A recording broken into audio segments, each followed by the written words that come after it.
Hey, Steve here. As always, this episode of BJJ Mental Models is brought to you by BJJ Mental Models Premium. Check it out at premium.bjjmentalmodels.com. If you like the public podcast feed here, there's a ton more stuff there for you. If you want to support the show and help keep the lights on, signing up for Premium is the way to do it. There's tons of strategic courseware content there, as well as access to our awesome community, and black belts like myself are more than happy to review your rolling footage if you're a member of Premium. So please do consider it. Premium.bjjmentalmodels.com. Again, that's premium.bjjmentalmodels.com. Thanks again, and as always, enjoy the show.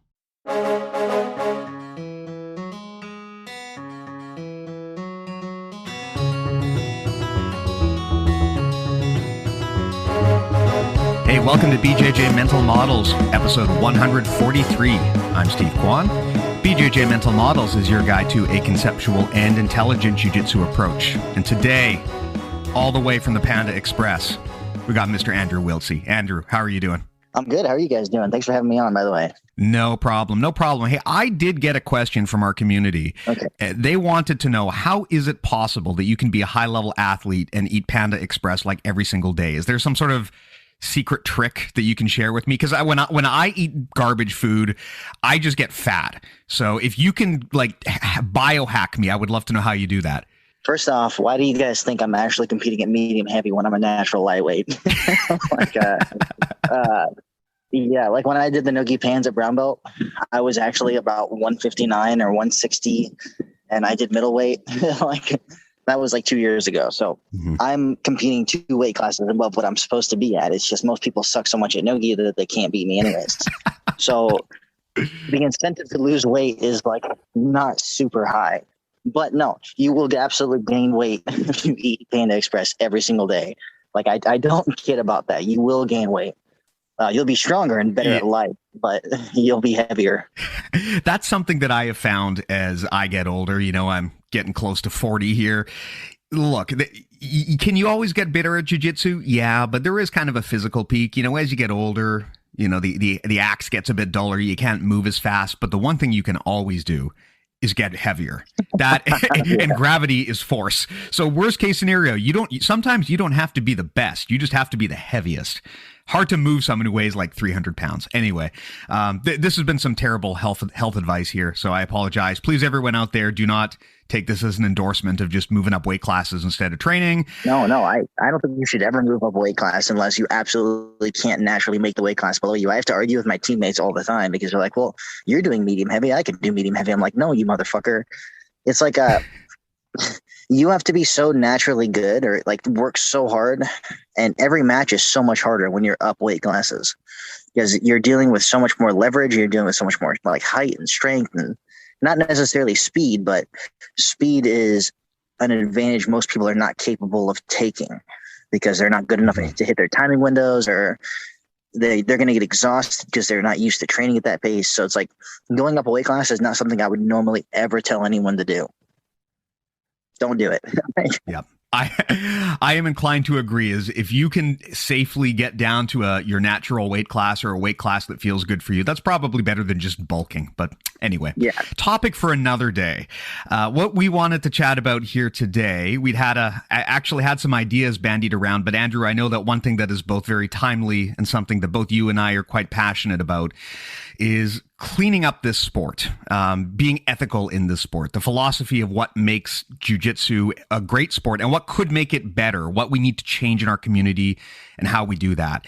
And you're a guy that I think most people view as a leader, not just in terms of athletic performance, but also in terms of ethics and philosophy. And that is rare in this sport. There are a lot of people, when you go on social media and they rack up world championships, but they never make a statement one way or another about how we could be better people and how the sport could be better for the people in it. And that's one of the criticisms I've seen of a lot of the top competitors and the top athletes in this sport is, why are you not making a statement in light of all of the scandals that have rocked this sport in the past few weeks? Why are you saying nothing? And you're a guy who has been very vocal about telling people to stick to doing the right thing. And I would hope that your opinions are not controversial here. I would hope that people don't listen to this and think this is a political thing, because I think it should be pretty much a slam dunk. But with that said, I'll turn the floor over to you here and tell me what's on your mind, buddy. So I definitely have opinions about our sport that are going to be controversial, because everyone likes to look at jiu-jitsu with these rose-colored goggles that were like originally created by the Gracies, like, oh, jiu-jitsu can make you overcome anything. And there's so much toxicity in this sport that people they're probably aware of, but they don't want to rock the boat and talk about, or it's like normalized, or like our sport is incredibly hostile to people that talk, like cross train. Mm-hmm. You know, like if you're training in another gym occasionally, your teammates are likely to give you some form of hostility about that. That's incredibly common. I'm lucky that I train at a gym that encourages cross training. Like that's like the baseline of just like toxic. Like I actually know people that have been kicked out of their gyms because they've cross trained regularly, and their coach is like, you can't do that. And they're like, what do you mean? I'm getting better. And I'm coming back and showing you all the good technique that they're showing me. I'm not like interrupting class, but they're like, well, we don't want people that are training in other places, and they kicked them out. I was very close to making a extremely hostile video about that. Like occasionally I'll go on rants, and you know, my form of ranting is actually pretty mild. I swear a little bit, but I'm like not directly calling people out, but I was very close to just like exploding on names and people that I know have done this and etc. And then you have the fact that like our sport is incredibly male dominated, like to an extreme extent. You can see we've had rape scandals, and we've had statutory rape scandals, and all of these cover-ups and like buddy bro systems going on. I think that's normal too in our sport, and I think it's incredibly toxic. We have the cult mentalities of like, you have cults of personalities, you have cults of like in-group, out-group, and I think that's very fucking normal. Like you have the normalization of using PEDs in our sport. If you ever go on a thread on Reddit or anything like that where they're talking about PED use, they're like, well, everyone's doing it. No, they're not, motherfucker. And it fucking sucks to be the dude that's not on PEDs and having to go against guys that are on PEDs. Like you can tell when they're on it, just the level of strength and explosiveness and just straight up dumb power that they have from nowhere. It makes it so much harder to be competitive, and it just gives bad incentives to people that are looking up to people that do that. It makes them more likely to do it. So no, our sport's actually a lot more toxic than people want to realize. No one wants to admit it. I think if you're the person calling it out, you're going to get flack.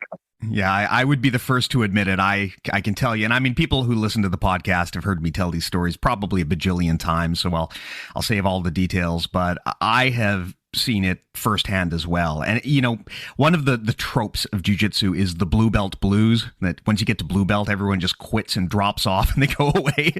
And to some extent, that might just be because for a lot of people, that's the extent of the accomplishment they want in the sport. But I actually have a new theory, which is that I think a lot of the time, the reason people leave the sport is because getting to blue belt is around the time you start to see the toxic underbelly of what this sport actually is and what it actually represents. When you are a white belt, jiu-jitsu is the most wonderful thing in the world. And you see this with people who come in and they just get intoxicated with the sport, and it takes over their whole identity, even though they've only been training for 3 months. I was that person.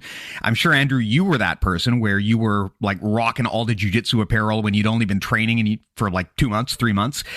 There's something very intoxicating about it, especially when you're really only concerned about the stuff that happens on the mats and the mechanics and learning and training.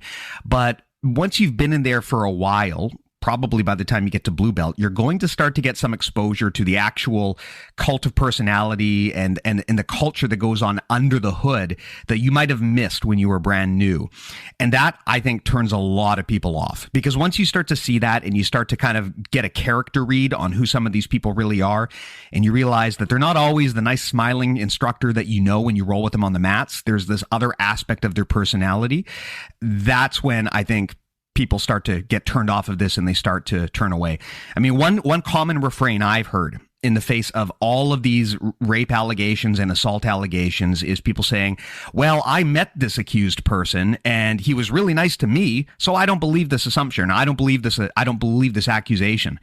But Man, you can't just because someone is nice to you personally when you're paying them a fee to train you jujitsu, that doesn't mean they're nice to all of the women that they know behind closed doors, right? It's a completely different thing. No, it is. And a person can appear lovely in public, but behind closed doors, their conduct might not match that. So we need to be open and honest with the possibility that there really are no heroes. Anyone that we think is a hero, we don't necessarily know these people. We don't know what they do behind closed doors, and we need to take these accusations a lot more seriously than we do, in my opinion. No, I'm very against hero worship. I always try to tell people, like, don't, like, I get some level of hero worship just because of the Daisy Fresh stuff and because I'm like a high profile athlete. And I always try to tell people, like, don't read too much into that, because I'm pretty human. Like, I'm gonna have like, I'm bipolar. I'm gonna be depressed, and I'm gonna be not as motivated at some point. I'm gonna be dealing with an injury or something. Like, I'm gonna let you down at some point. Like, I'm not gonna have some weird fucking rape scandal, but at the same time, like, normalize your expectations of high level people. Mm-hmm. And I think there are usually red flags that you can pick up on if you go back and like watch interviews, or if you watch how people interact when they are accused of certain like sexual scandals or whatever that is. And you know, it's after the fact. You can be like, yeah, okay, I can actually see that now. They would definitely rape someone, or they would definitely like normalize this or brush it off based on how they've reacted to questions before. But at the same time, you can't like read too much into those interviews at the time without knowing the context that they're fucking being scumbags. So It is complicated. The allegations need to be taken seriously, like just across the board.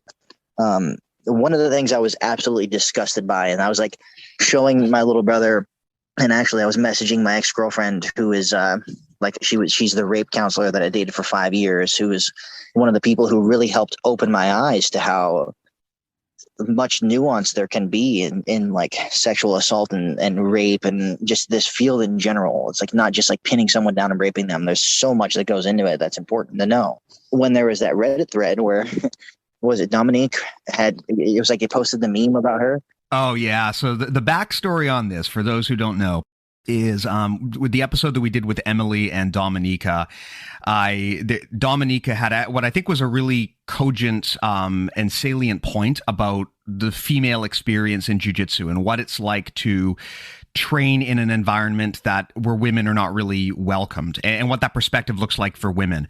And so I took this quote and I put it on Reddit, and generally the reception was very good. I think it was probably illuminating for a lot of people, but there were a shocking number of people who came out of that and took it as a personal attack or an attack on all men, or tried to make it about themselves. No, there really were. I was really disappointed and dismayed, actually, and it kind of opened my eyes, because I realized, fuck, if I as a dude am spending one episode of this podcast talking about women's issues and I'm getting this much hate, I can only imagine what it must be like to be a woman in this sport every single day. Anyway, sorry, back to you. No, I mean, that actually had me shaking with anger. Like, I was so ready to get on that thread and be like, fuck you, motherfucker, I'm coming to your house, and just kind of go overboard with how like upset I was about some of those comments, especially like there were black belts on that thread. There were a lot of black belts on that thread actually commenting extremely hostile, negative stuff. They were victim blaming her. They were like pretending it's not an issue at all. Like she's being a dramatic bitch. Like they were like, oh, I wouldn't fuck her, she's ugly. Like it was disgusting, horrible, fucked up behavior. And the kind of behavior you can't even pretend to like, oh, this is okay. No, it was just so blatantly wrong that like I actually still to this day kind of want to know who, like, I don't know who the Reddit like usernames are behind the black belts, like, but I guarantee you, like, if you told me, hey, this black belt's this dude and I had to do a match with him, I wouldn't be fucking very nice to him. Like, I'm usually pretty nice to my opponents, but they might get a little extra crank on some subs. It's just so fucking horrible for the sport, and not just for the sport, but it's like culturally, it's just, you just can't do that. You can't be like that. Like this, every girl I've talked to, and I'm a fairly well-traveled, like BJJ athlete. I've gone to multiple gyms and stayed for weeks or stayed for a month all over the country. Okay. And I realized that like most of my history is in the United States, and that's going to have some kind of bias on it. But you know, I've been to Brazilian run gyms. I've been to American run gyms. I've been to like high level competitive gyms, to little rat hole garage gyms. And if you talk to the girls and actually have a conversation at some of these gyms, they're normally going to have something that's going to relate to what Dominique said.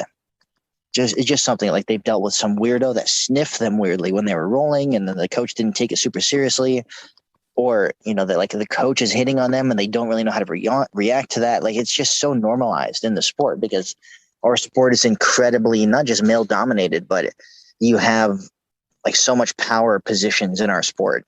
You've got your black belts that want to be treated like gods and get kind of treated like that by their students. You've got high profile athletes like myself or like other people that compete on big stages that we have some kind of influence or position on that, and people take advantage of that. People are just unaware that power dynamics matter when it comes to like interacting with people. Like, if you're in a position of power over somebody and you're hitting on them, if you have to be so careful and so cautious, because if they're not like immediately reciprocating, you are very likely putting them in a position where they're uncomfortable because they don't feel like they can say no to begin with without having some kind of ramifications. And just that alone can paint everything. It completely changes the context of what's happening. And that's incredibly important to raise awareness of. And I don't want to say it's just like lack of awareness that's making people do that, because I do think some people are just scumbag pieces of shit. But I also think that a lot of people are just uneducated. Like, I've had to have conversations with so many different people about what coercion even is when it comes to sexual relations, and like what a power dynamic means. And when it comes to like you're hooking up with a girl, but you think it's consensual, but she feels pressured into the situation, and that matters. And all of that is incredibly relevant, and it's something that needs to be talked about in our sport a lot, because grappling is very physical, and it's very when you have like that heavily of a physical aspect, you're likely to run into situations where you're going to have attraction one way or the other. I've definitely seen girls that were like kind of overly playful with their physicality in the gym. And I've seen guys that they just completely oblivious and they hit on everyone, even though that they're not really in a position where they should be doing that. A lot of it, I think, comes down to education. Like, I've heard flack from the few statements that I've made were like, oh, educating them is not going to make a difference. They should know right from wrong. Right from wrong is a lot to do with cultural context. And like I said, the Brazilian culture, I've been massively informed and I've picked up on. The consent age is like 14 there. Like, it's not a big deal to them. They don't give a shit. And, our sport is called BJJ. But it's not you can't just blame them and say that they're bad people. Like, they need to be, sometimes people need to be informed that this is right and this is wrong, or this is what's expected. It's expected you don't fuck your 14-year-old students, or you don't act a certain way. And usually, like, if you're like arguing against education as the answer, usually you're on the wrong side of morality. Absolutely. Yeah, this is something that I agree with you 100%. And a lot of it is education on power dynamics, because I know that when you say these things and when I say these things, people are going to come right back and they're going to say, Steve/Andrew, it is not fair to paint all men with this brush. Sometimes it's the woman who initiates. You're being unfair and blaming men. And no, that could be a real thing. You could have a woman that's being the aggressor. But the main difference is that at the end of the day, like you said, it's about power dynamics. Power dynamics matter. If you're a black belt instructor and one of your female students starts hitting on you, you're not at such a power dynamic that you will be compelled to do anything you don't want to do. Right? That's, if you are not interested, then that's the end of it right there. If the roles are reversed and the black belt male instructor is hitting on the new white belt student, the power dynamic is totally different. And I agree with you about the education thing, because I think a lot of people, they decide at a very young age that jiu-jitsu is going to be their whole life. Especially now, you've got people getting into this, when they're kids and they grow up in jiu-jitsu and they decide to make a go of it, and that's all they've ever known.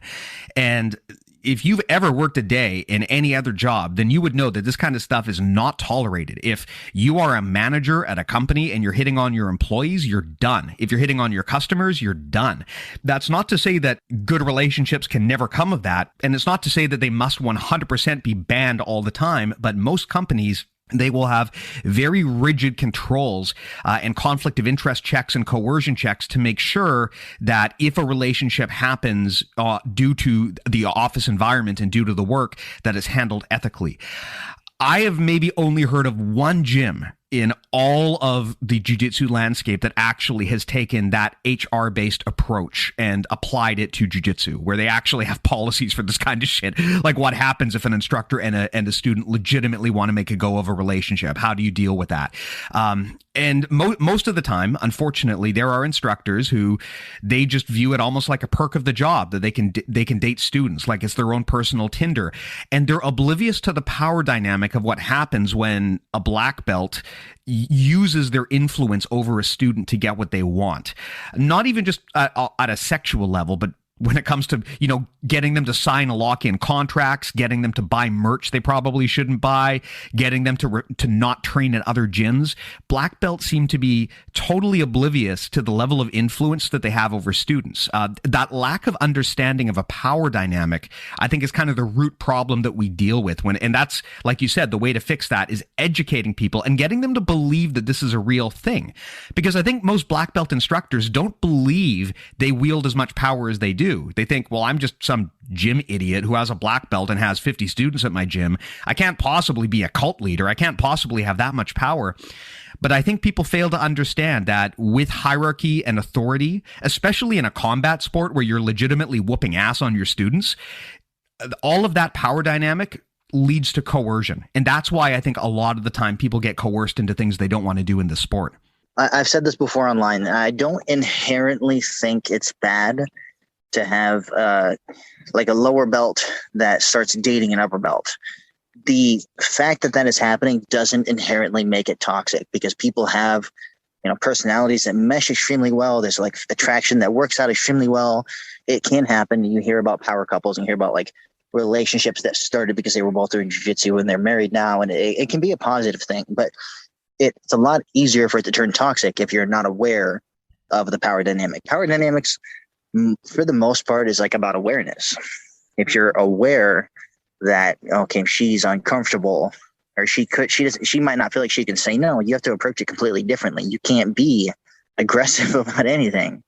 Like, there have to be conversations and communications. Like, look, if we break up, it's completely okay that both of us keep training and there's not going to be any toxicity in the room. And like, you have to have that level of communication. Like, I actually dated a purple belt for a year and a half, Michelle.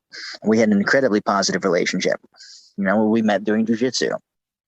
Then when we broke up, there wasn't any toxicity. She can keep training here. She can do what she wants. Like, you still be supportive. And that level of communication is what makes the difference, I think, between like okay and not okay. It's awareness and communication. Yeah. And I think that most instructors are not equipped to do that. And also, as they say, culture is not what you preach, it's what you tolerate. I think the other side of the coin here is that a lot of instructors don't want to fight this fight because they're not incentivized to fight this fight. If an instructor sees that one of the other black belts or one of the other instructors in the gym is coercing female students, I mean, no one wants to hold accountable their best buddy who's been their training partner for 10 years, right? No one wants to hold accountable their black belt that they might have to kick out of the gym, and then you've lost possibly an incredible instructor or jiu-jitsu talent. No one wants to have that fight. But the problem is that culture is not what you preach, it's what you tolerate. If you're not willing to hold people accountable, even your closest friends, if you're not willing to hold them accountable for your transgressions, then your culture means nothing, because you're letting people just do whatever they want.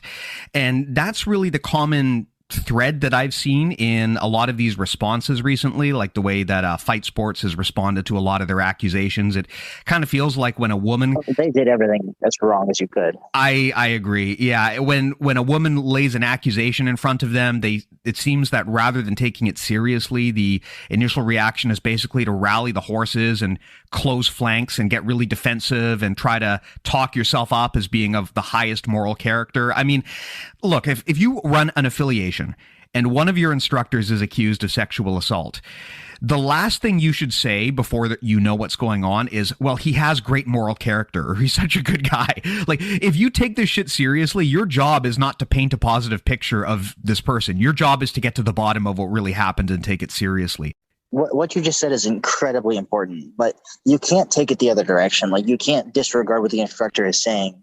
Like, if you've known someone for 10 years and they genuinely seem like an upstanding moral person, you do have to like lend that credence when you're hearing accusations. Oh yeah. Like, you have to actually investigate it impartially. And that, you know, we're not police and we're not investigators in the jiu-jitsu community. We're not.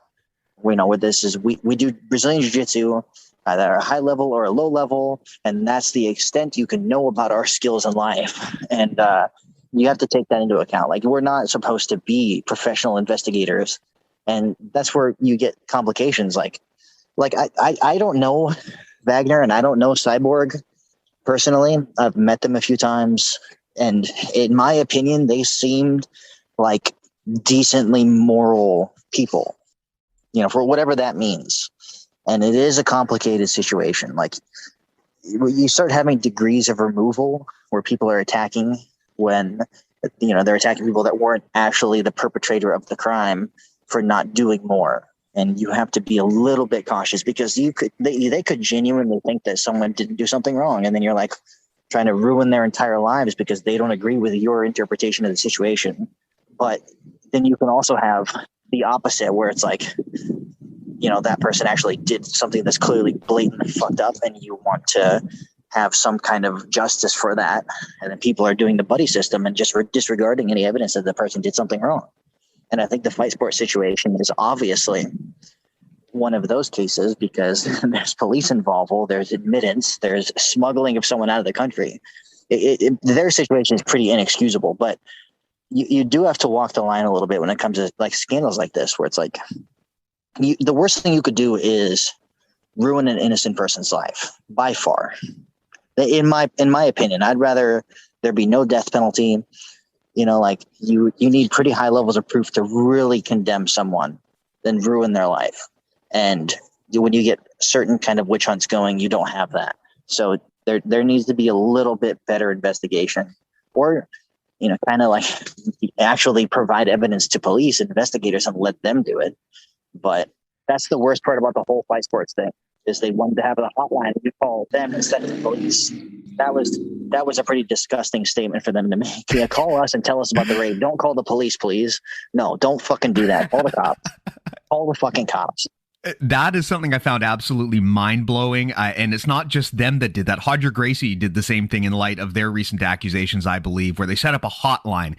Okay, that is the absolute worst idea. That is like the equivalent of an arbitration clause in a contract, where you're telling people you can't sue us, we have to go to arbitration. You're basically trying to make sure that if something bad does happen, you're able to take control of the situation and suppress it. If I am in a situation where I have been abused or assaulted under the fight sports banner, the last person I'd want to call to talk to about it is Cyborg. Like, sorry, no offense, buddy, but you simply cannot run an impartial investigation on this shit. You just can't. That's why there needs to be independent investigation by people who know what they're doing. The idea of the head instructor investigating themselves and their own academy is a fucking joke. It's just ridiculous. You touched on that earlier when you started talking about incentives, and incentives are something I heavily lean towards in all aspects of life. Like, when I talk about what rules we should have in jiu-jitsu, I don't talk about I talk about what incentives the rules create instead of just the rules themselves. It's just so important to talk about incentives, and having someone that runs a business that is essentially their entire livelihood investigating sexual allegations against their association, that's not going to go well. Maybe they're just such a morally like a high level person that they're not going to fuck it up, but they're probably going to have so much bias that they're going to ignore certain things or try to downplay it or want the situation to kind of go away. It's not a good idea. Don't call the fucking fight sports hotline. Don't do that. And even if the person does have the best of intentions, that yes, I will investigate this to the best of my ability and get to the bottom of it, they're not qualified. I'm sorry, your head instructor is not qualified to conduct a rape investigation. There is no reason why you should call them to report criminal activity. It's clearly just intended to suppress that conversation and let the team control it internally, which is the opposite of what you want. But I'm sympathetic to your other side of the argument too, which is that of course we can't just assume people are guilty until proven innocent. But that's all the reason why we need to let the experts and the authorities drive this conversation, right? I see this on Reddit all the time. We absolutely don't need guilty beyond a proof of reasonable doubt in the jiu-jitsu community before we decide, okay, this probably happened and we can ostracize this motherfucker. This is actually not a court of law. Okay. And if you set the bar that high, then we're going to have a lot more fucked up rape scandals that happen. Yeah. But you're right that they're not qualified to investigate something like that. Not just the bias, but like our fucking bona fides for what we do is that we're good at jiu-jitsu. I'm good at grappling. I can, I know the moves and I'm good at reacting. I can control my opponent. That doesn't make me a social expert. That doesn't make me a goddamn investigator. I can't do that professionally. Whether I happen to be naturally gifted at that or not is irrelevant as fuck. So no. And that comes back to hero worship a little. You assume that your hero is going to be good at all kinds of stuff and that they're going to be able to handle the situation, but they're not. They're good at grappling. Let me ask you a question here, Andrew. Yeah.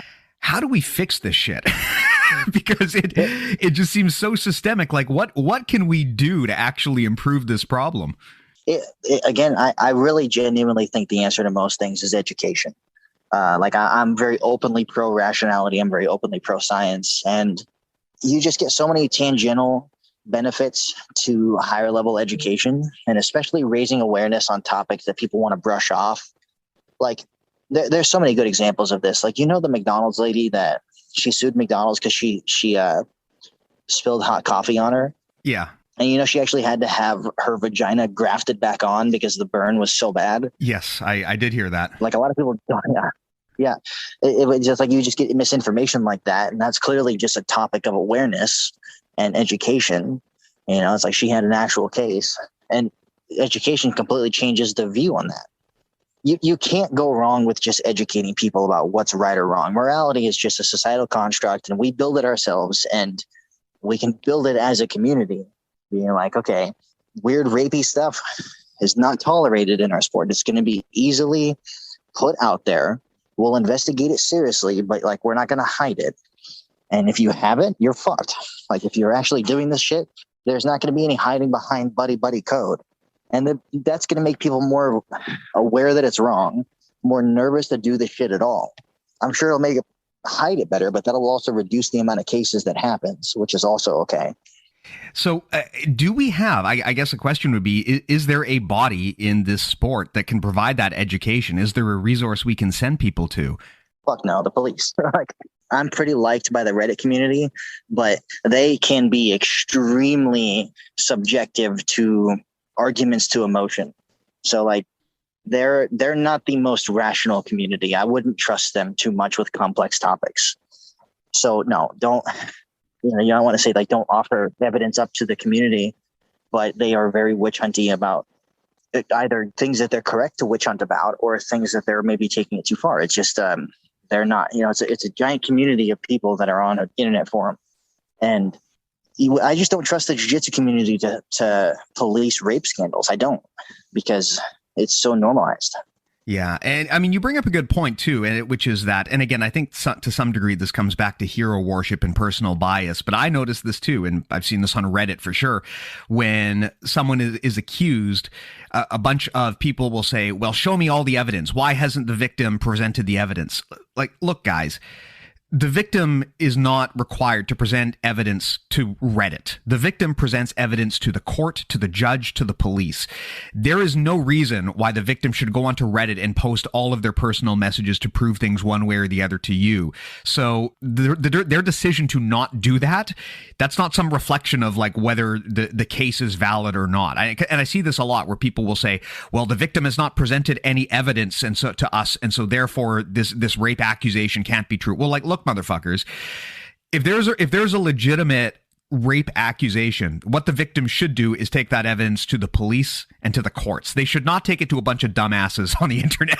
And in fact, doing so can damage your case. So that would actually be the worst thing for you to do, to go and put that information online.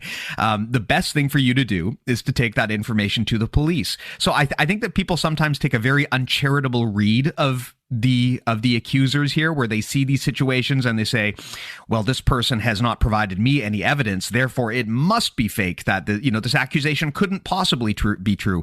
But people need to understand they are not the intended recipients of this evidence. Due process says that the evidence go to the courts and to the police. It doesn't go to the social mob on Reddit or on the internet. Those people have no entitlement to see the evidence in these personal messages. No, see, that entire topic right there is where I can really appreciate the 5 years I was with my ex, where she was actually taking the time to educate me out on so many of these different subjects, because people don't realize the amount of pressure and different forces that come into play in situations like that. Like, you have friends at your gym, just because the top level guy molested you or something, that doesn't invalidate all of the different relationships that you have and how they're going to be completely polluted by going to public with a lot of this information.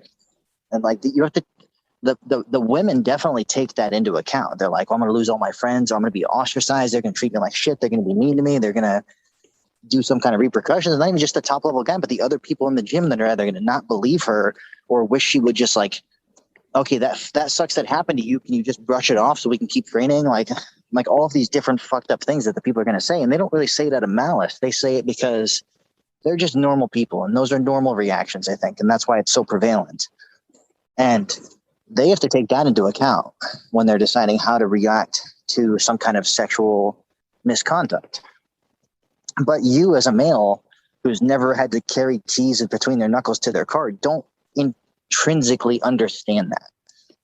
So you don't get it. So you're more likely to try to brush these topics off or approach them in a lighter way when it's very serious to the people involved. And that's, again, education. Yeah, I've definitely made that mistake myself, where I was aware of a dispute in the gym and I did not understand that it was probably actually a lot more severe than an outsider like myself thought. I mean, to an outsider, it might just look like a dispute between a girl and a guy in the gym, but in retrospect, looking back on it, there could be a lot worse stuff going on down there. And there is definitely a tendency to downplay the experiences of women in this case, where if they do experience something bad, it's very common for, like you said, the male training students and even the females to say, like, look, can we just downplay this? Can we just move on past this? Or to not understand the severity of what's actually happened. That's very, very common, unfortunately. Yeah. And of course, the other side to that is like, what are you as a random teammate supposed to do when you hear about something like that, but there's like no actual evidence provided? Are you supposed to condemn completely? Like, how are you supposed to respond to that? And that's when it gets complicated. Like, people like to pretend these topics are very black and white, and to an extent they can be, but it is actually a complicated subject. And that's what bothers me. The cover-ups actually bothered me the most. The cover-ups, I think, are the worst, because that is the thing that I see that really stands out here in a lot of these situations. I mean, as outsiders, we can never really truly know what happened. It is ultimately up to the police and the courts to figure that out for us, what actually happened in a lot of these cases. But the one thing that we can definitely weigh in on is the responses that the organizations put in place when these accusations come into play. If an organization immediately tries to cover something up or tries to get the accused out of the country so they don't suffer consequences, or they rally behind and make social media statements about what a great person the accused is, or they start attacking the character of the accuser, at that point, that in itself is a massive red flag, regardless of what actually wound up happening in the situation. Just the fact that an organization would behave that way in the face of an existential threat like a rape accusation, the fact that they take it so unseriously and that they try to cover it up, that tells you all you need to know about a gym's culture and about how serious they would take these things in the future. Yeah, but again, like, you do have to take some other factors into awareness there. Like, everyone, I don't even know if I want to bring this up, because clearly I am not pro Lloyd Irvin. Okay, like, I'm very pro women. I'm very pro openness and awareness, but one of the big things that Lloyd was condemned about was that he paid for the defense of his students, right? So, and I think you have a similar situation with Cyborg, but it was subtly different in a way that made it worse. I don't think you're paying for your friend's defense. Like, if you actually think your friend didn't do it, and you're like, you're my friend, I'm going to pay for your defense and we can decide this in court. You are not an evil person, right? Like, it's one of the things that people immediately jump on. They're like, oh, he said something defensive about something that was accused of something bad. They're clearly just a horrible piece of shit. That's not true. And that's an example of taking it a little bit too far without context.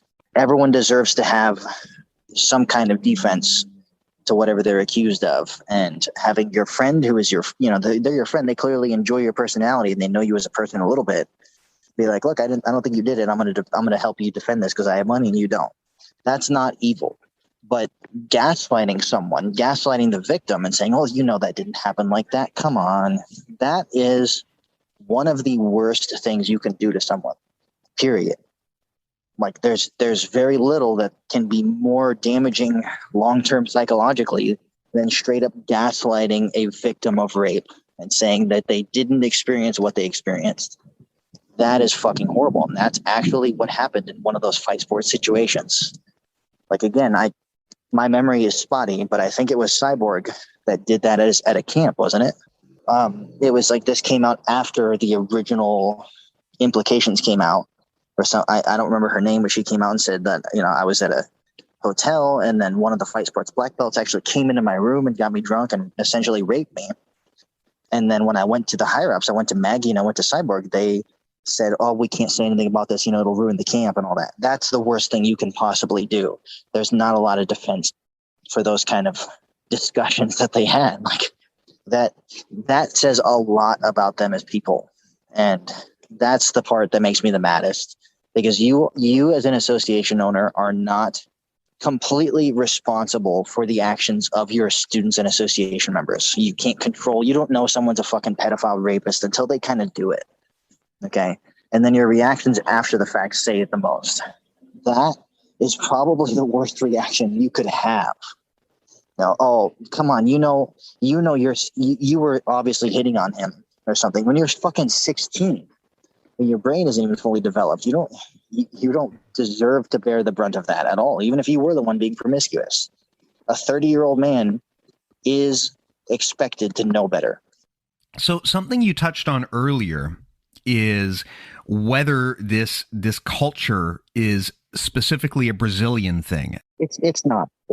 I do have to say, in my experiences hearing about these stories, a lot of the people who wound up being accused of this stuff, they were not Brazilian. I know a lot of people from other nationalities who do the same thing. So I don't think this is necessarily it's a Brazilian thing. I think that pretty much it can happen anywhere, at any time, at any place, if the culture permits it. Absolutely.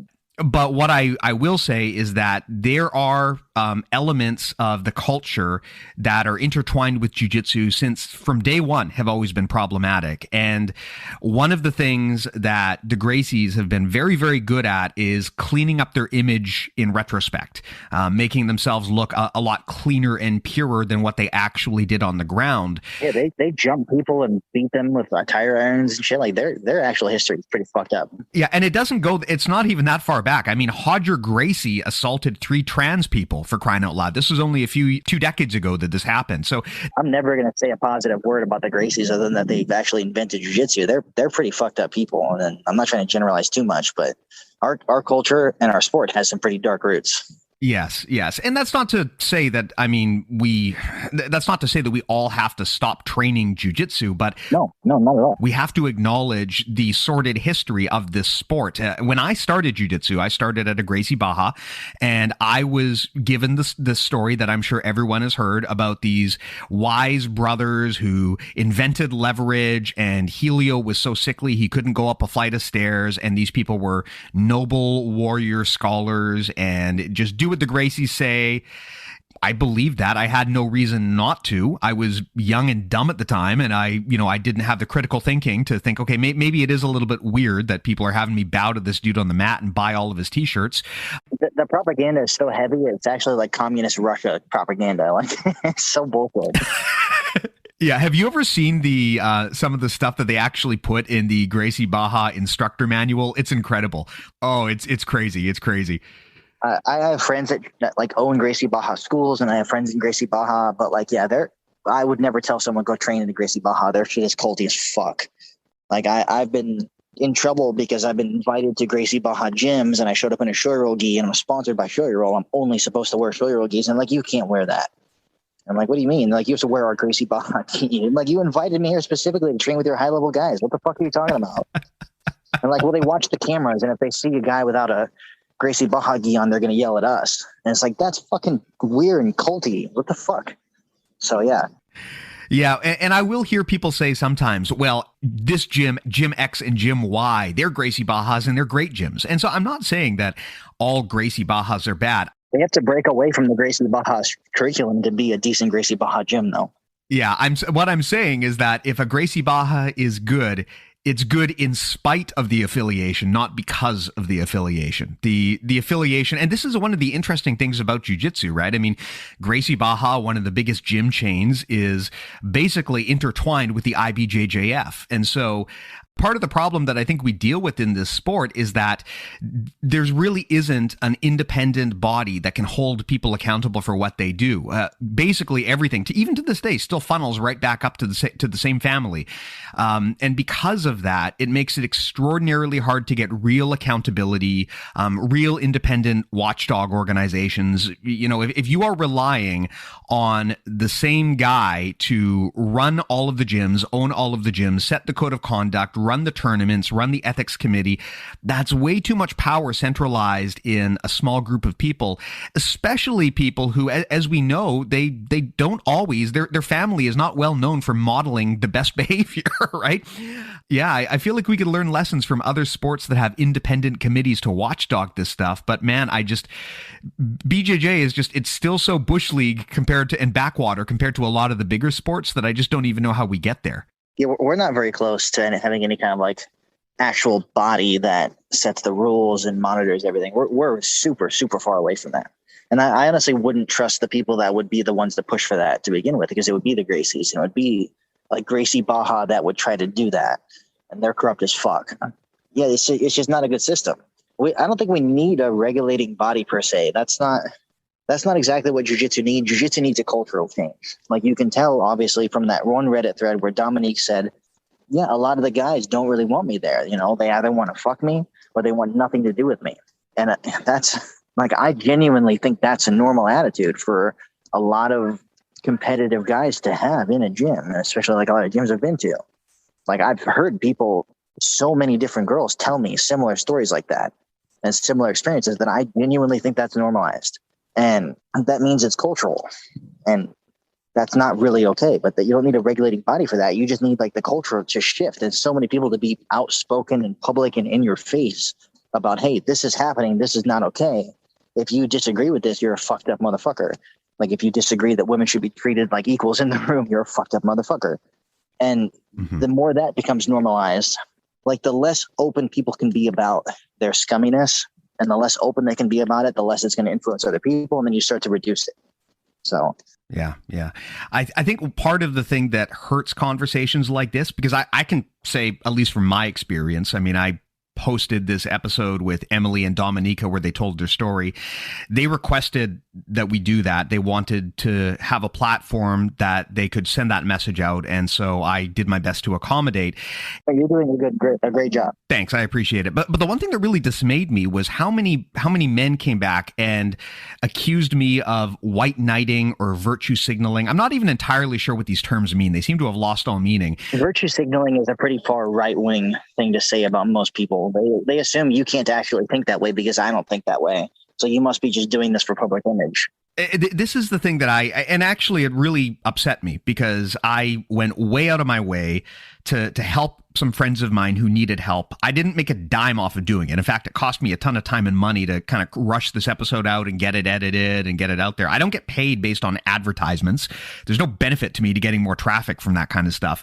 In fact, probably it just brings more hate to me than anything else. But the thing that I found really depressing is that a lot of the feedback I got from men was this accusation that you're only saying this because you're virtue signaling, or that you're trying to draw clicks. Like there must be some nefarious motive for speaking out like this. It can't be that I possibly actually believe this. It must be that either I'm virtue signaling or I'm trying to draw traffic. Like there's no way that a man could actually believe these opinions. And that is the one thing that I think we find will be a real challenge in terms of getting people to speak out, which is that the culture is so toxic in this regard that people don't even believe that a man could have these opinions. And that is something that I find really, really saddening about the state of our sport.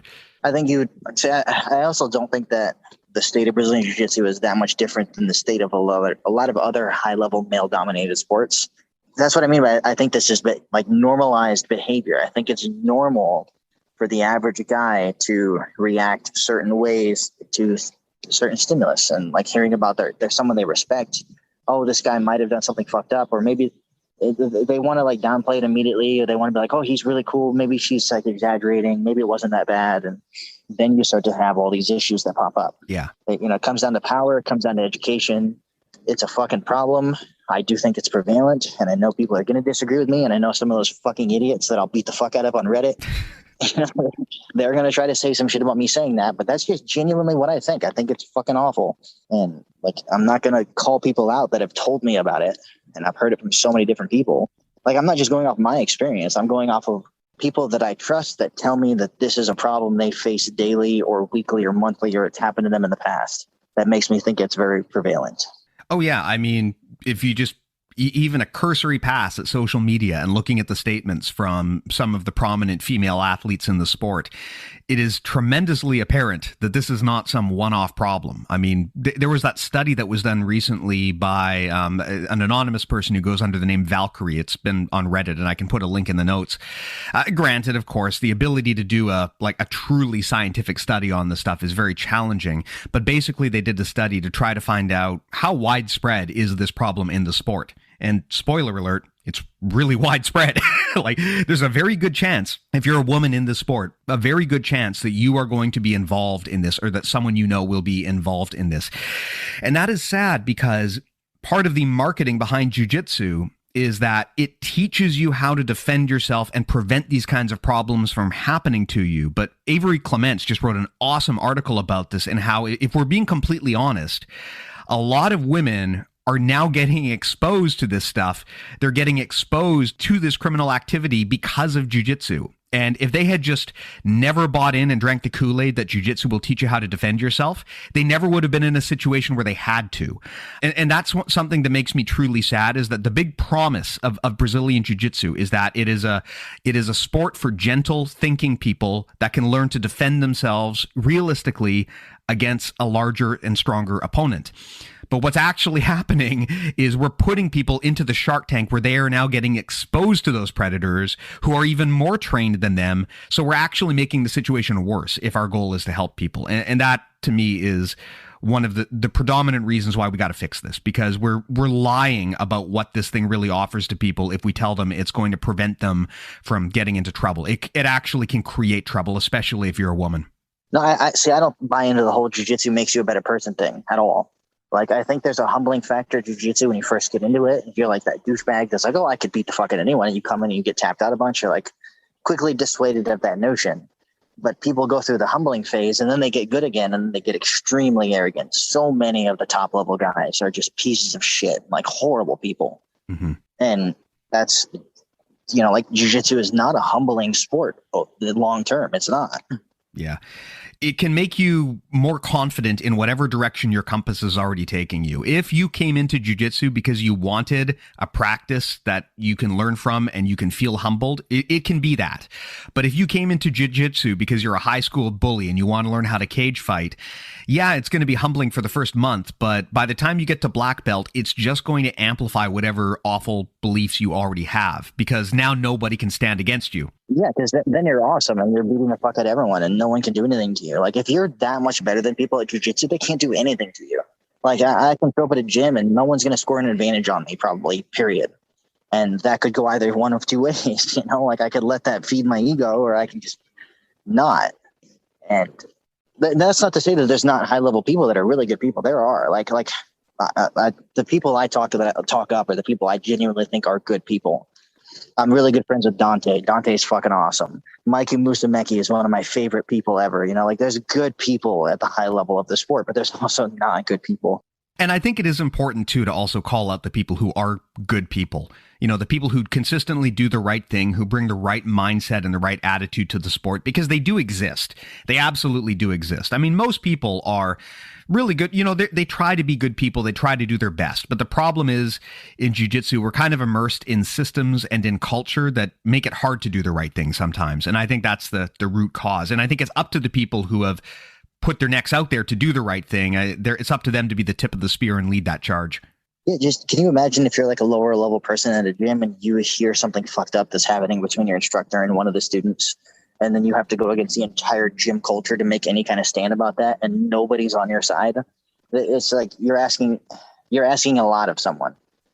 That's a very actually, in reality, a difficult thing to do. Yeah.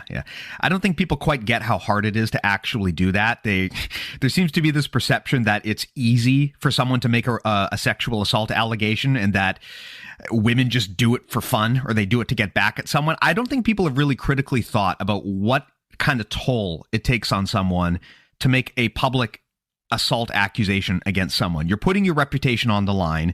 You're probably going to wind up getting ostracized from the culture that you've come to love. You are going to become the target of direct and targeted harassment. You are going to now be known as the person who made this claim. That's how people are going to start identifying you. There is a tremendous personal toll to someone to make an accusation like this, especially against a figure in power.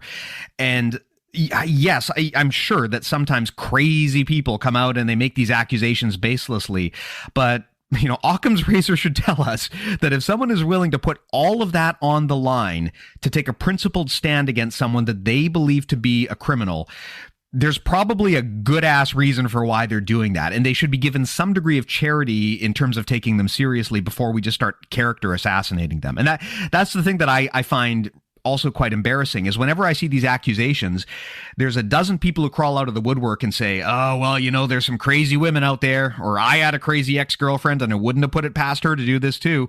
Like that's a really uncharitable read of the situation to just assume that someone is insane, because the vast majority of these accusations wind up bearing weight behind them, right? That's not to say false accusations never happen, but it's a lot more likely to be in the other direction than to be that it was a false accusation. That is a very much an outlier that would actually happen.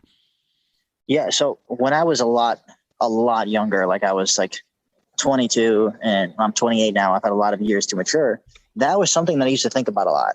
You know, like I was always concerned about the false accusation, and I was definitely more willing to lend credence to someone defending themselves than someone accusing someone.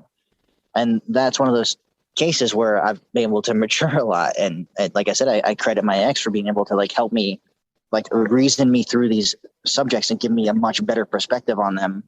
But like, yeah, you have to take accusations seriously from the start. Like if you victim blame or you try to discredit the victim or what have you, you're just going to be creating this toxic culture where people are afraid to come forward at all. And that's clearly not a good thing. Yes. And that's something that people, I think, have trouble weighing and balancing. Taking something seriously doesn't mean you believe it. You may not even have the evidence to make a decision one way or another. So if I take someone's accusation seriously, that doesn't mean I'm saying that they're right or that this definitely happened. No, it deserves weight and investigation. Yeah, it just means I'm taking it seriously. A good example of this that's come up recently is the allegations against the Hodger Gracie Academy. In this one, again, it's a similar situation where Hodger and his team have come out and they've put forth a statement that in my mind was not great, because they're kind of trying to puff themselves up and paint themselves as being like in the right and being the heroes of the situation. And I believe they also offered a hotline to Hodger, so you can call him if you want to report something. Not things I mean, that's not to say that that's evidence of anything, but I just think it's a poor way to handle this. But I've seen a lot of people who just immediately dismiss the accuser for one reason or another. And if I go out and I say, I believe we should listen to them and take them seriously, that's different from saying that I think that this is true. I can believe that we should take an accusation seriously, but not actually necessarily have the evidence to make a decision one way or another. I just think that as a policy, we should take these accusations seriously. And people need to be able to think with a little bit more nuance in that regard and understand that, like, look, yeah, it sucks if your heroes are getting embroiled in these things and accused of these things, and you may believe that there's no way they could have ever done it, but we still need to take the accusation seriously because it is a serious accusation. No, it is. And so me and you actually had like a very, very brief discussion. I think I said it over messages, and I honestly think that like the pushback that you got on Reddit of people that are like, well, this is disgusting. You're trying to paint the entire sport like this. I'm not a sexist, so clearly this can't be true about the whole sport and all this. I think it's the analogous to the Black Lives Matter movement and the All Lives Matter movement, where you have people that don't want to be painted with the same brush as people that are actually doing something wrong, who would just refuse to acknowledge that, yeah, there are, like, this is actually a problem. So then they want to push back in some kind of way. So then they form this movement, like the All Lives Matter movement is clearly reactionary to Black Lives Matter, right? Like Black Lives Matter is not saying that all lives aren't important. They're saying this is a problem we're dealing with that deserves some extra looking at.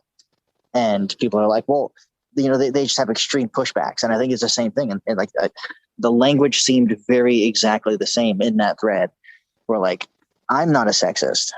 Clearly, this is not a big deal. How dare you paint all of us in that same brush? This is disgusting. You should remove this, even though it's clearly a problem. So like I said, I think it's a common mentality. I don't think it's like people being especially disgusting, even though it is kind of especially disgusting what they're doing. I think that's a normal response for a lot of people, or you wouldn't be seeing in all these different facets of culture. Yeah, I understand that reaction to some degree, right? I think it's the wrong reaction. I think it dilutes and downplays. I definitely think it's the wrong reaction. Yeah, I don't think you want to dilute and downplay the problem. The Black Lives Matter thing is a great parallel because there were a lot of people when that happened that tried to turn that into a story about themselves with the All Lives Matter movement, and to basically say, well, I'm not responsible for this, and to wash their hands of it and to downplay the problem. That's almost always the wrong approach to take if someone is raising a problem to you, because you're downplaying their concerns, right? And odds are, if someone is going to go out of their way to report a problem, there's a good chance that there's legitimacy to it, or that it is at least enough to be taken seriously. And I do see the same thing when it comes to women speaking up, which is that a lot of men seem to take these statements as an attack on all men, including themselves, and therefore they must get defensive, which is the wrong attitude, right? I think that if we want to talk about what it means to be a man, and God, I hate these conversations, but if we want to, like, I think that if you really want to be a grown-up male adult, you need to take accountability. And that doesn't just mean accountability for the things that you personally did right or wrong, but you want to take some extreme ownership about your community and how you can improve these things, even if it wasn't technically your fault. And I find it disheartening how many people basically take these statements from women, these repeat overwhelming statements, and just basically downplay them, or say, oh, it's just a few bad apples, or say things like, well, you know, I'm not a sexist, and therefore all of that stuff is not helpful to the conversation, and it downplays the lived experiences of actual women who deal with this shit on a regular basis. Yeah, my favorite thing is that like the whole saying is like a few bad apples ruin the bunch. You know? I know, people always forget that. That's the fucking saying. A few bad apples ruin the bunch. Yeah, you can completely destroy things for other people. Like there has to be strong reactions to this. There has to be a lot of pushback against this kind of culture. I'm also not a fan of gender roles, honestly. Like what you're saying about, like, you know, what it means to be a man and all that. I'm really not a fan of gender roles at all. Me and my little brother lean extremely far politically to the left on most topics, social and business. So we're, I don't think like, what does it mean to be a man has any place in discussion anywhere. I feel the same. I see this a lot in jiu-jitsu, where there's like a lot of talk about the importance of masculinity and so on. And like, look, I'm not going to tell people that you can't be proud of being a dude. And I'm not going to tell people that there aren't specific traits that, you know, stand out if you're a man. But I am going to say that it's generally not a good idea to tie a bunch of labels to yourself and identify yourself by being in kind of these groups. And I know that sounds dumb because, of course, if you're male, I mean, you know, it is what it is. But Usually I find when people start trying to get these labels put on themselves, it is often done because they're trying to close their mind to something else, or someone is trying to manipulate you. They're trying to slap a label on you so that you can then be excluded from another aspect of the conversation. So I always find it kind of odd. Now, I have never been like a jock or an athlete, so maybe this is just me not understanding that walk of life, but I have always found it weird when dudes are just like obsessively preoccupied about what it means to be a man. Usually to me is like a sign that you end up with like homophobia, and you end up with all this fucking like toxic baggage, you know? Yeah. It's usually when people start getting really obsessive about that stuff. I mean, I'm not going to say you can't do it. If being masculine is important to you, then I guess it's important to you. But usually when people start talking about the importance of manliness, usually that's like the first of a 1-2 punch. And normally the second follow-up part of that conversation is something I really don't want to hear. Yeah, I know what you mean. Exactly. Yeah. Well, man, one thing I'd love to know, I mean, you and your team have you guys are kind of the darlings of the sport right now. You've landed on everyone's radar. You've won the hearts and minds. And I think a lot of people talk shit about us, though. I don't know about all that. Well, you have won my heart and mind, and I would love to know, like, what do you guys do? I don't need you to tell me any personal details or anything, but like you said, any gym that has been around for a while, you are going to have a whole bunch of white belts who come into the door, and people are going to come and go, and some of those people are going to be creepy weirdos. It's unavoidable in a gym that is open to the public that you are eventually going to run into the kinds of problems that we talked about here today, and it is all about how you deal with those when they happen. What is your team's stance on this? What do you guys do? Or if it's never happened, what theoretically would you do if such an accusation came up against your gym or against someone that you knew? So, I mean, first off, I don't want to take any credit for this. We're extremely lucky that, like, our environment is pretty self-selective for people that genuinely give a fuck about getting good at jiu-jitsu. Like, our room is not the nicest room. You know, it's hot, it's sweaty, people are fucking rolling hard, and people, you know, it's more likely to drive people off. And we're lucky people that stick around are people that actually genuinely want to do it. So there's not normally a lot of baggage involved in the people that are at our gym.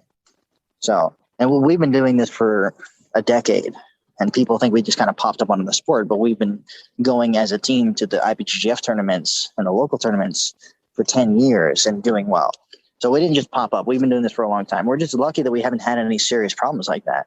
And if we happen to have a serious problem like that, I'm pretty sure Heath is going to take it very seriously. But I know for a fact me and my little brother are going to take it extremely seriously, because we're not so socially chained.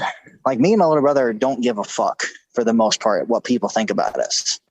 You know, like, we're not concerned really. So, like, if there was a problem, we would make it a problem. And if they wanted to kick us out, or they wanted to, you know, like, if there was like backlash towards us for dealing with an issue like that popped up, that's fine. We'll fucking fight the fight. But I don't think there's ever going to be a situation like that at our gym. I obviously can't speak for the future really. We have so many people that move here all the time. There definitely could be something weird that happened, but I'm at least going to try to deal with it. Yeah, and I think, like you said, it is about education so that people understand and become aware to how these problems happen, and they can prevent that. And it's also about accountability and enforcement and taking them seriously when they do. And man, I think those are some great points, and it's going to be interesting to see what happens if there's anything that really changes out of this. I mean, I remember you brought up Team Lloyd Irvin. I remember that happening. I remember Ryan Hall making a really principled stand on the matter, and I don't think it really changed anything at the end of the day. So, I mean, Team Lloyd Irvin is the most ostracized team in the entire jiu-jitsu history. No one can even be associated with them and be relevant today. So clearly something has happened. Fight Sports is about to be the new Team Lloyd Irvin, but yeah, I think it definitely affected the team individually, but I don't think it changed the culture of the sport overall. And my hope is that this time around, maybe it does. Maybe that's wishful thinking, but I really hope that this time around, we don't just see one gym get held accountable, but we see a culture shift so that ideally no gyms wind up having these kinds of problems in the future. I would much rather this sport be more aligned with the original promise and actually be something that makes people safe and teaches them how to defend themselves, and not something that exposes them to predators. We got a lot of work to do, buddy.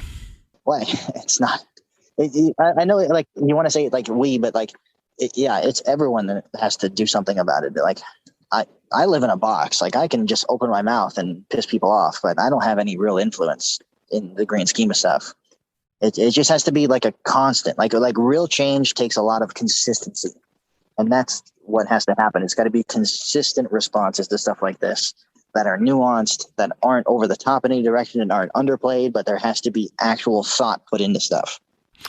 Well, man, this was a good chat. Is there anything that we wanted to get into that we didn't cover here, or is that pretty much the whole gamut? Yeah, I guess I could say so. Flow Grappling is going to announce it any day now, but I actually tore my meniscus. I don't know how, but I actually went and saw an orthopedic about it, and they MRI'd it, and they're like, hey, this is torn. So I'm probably out of, not probably, I'm definitely out of the Who's Number One tournament at the end of September, which sucks. I'm probably going to do 2 months of no competition. I have to do rehab, and I haven't been able to train for basically a month because of my knee. So that might as well be out there. Yeah, just bad luck. Or bird poisoning me. I don't know. I don't know if you could poison someone and give them a meniscus tear, although I may be wrong on that. I am not a scientist. You could probably like give me something that would like give me vitamin deficiency or something. I don't know. But yeah, I got to take a couple months off, I guess. So that's fun. Yeah, geez. Well, hey, if you want to, during that time, come here and shoot the shit, always an open invite. But in the interim, if people want to check out your stuff, where do they go to do it? Oh, I mean, you can just Google Daisy Fresh, and there's like a shitload of stuff that'll make you annoyed. Me and my little brother sell instructionals on BJJ Fanatics. We actually have 10 on the website right now, and we have a free one that's coming out. So that'll be out. I'm just waiting. Any day I'm going to make a post about it as soon as they actually put it out. So. Awesome. And of course, for us, if you want to help us keep the lights on, if you want to check out our premium stuff, the place to do that is premium.bjjmentalmodels.com. That's the single best way that you can help support the show, and so that we can keep up all of the white knighting and the virtual signaling that I know you all love and enjoy. So again, that's premium.bjjmentalmodels.com. Please do check it out if you haven't already. Andrew, thanks a lot, man. I'm really glad we had this chat. Looking forward to getting shat all over on the internet. It's going to be fun. Oh, they can suck my dick. What can they do to me? So I don't care for myself. All right. Well, thanks a lot, Andrew. And of course, thanks a lot to everyone else who hangs out with us here every week. Talk to you guys next time.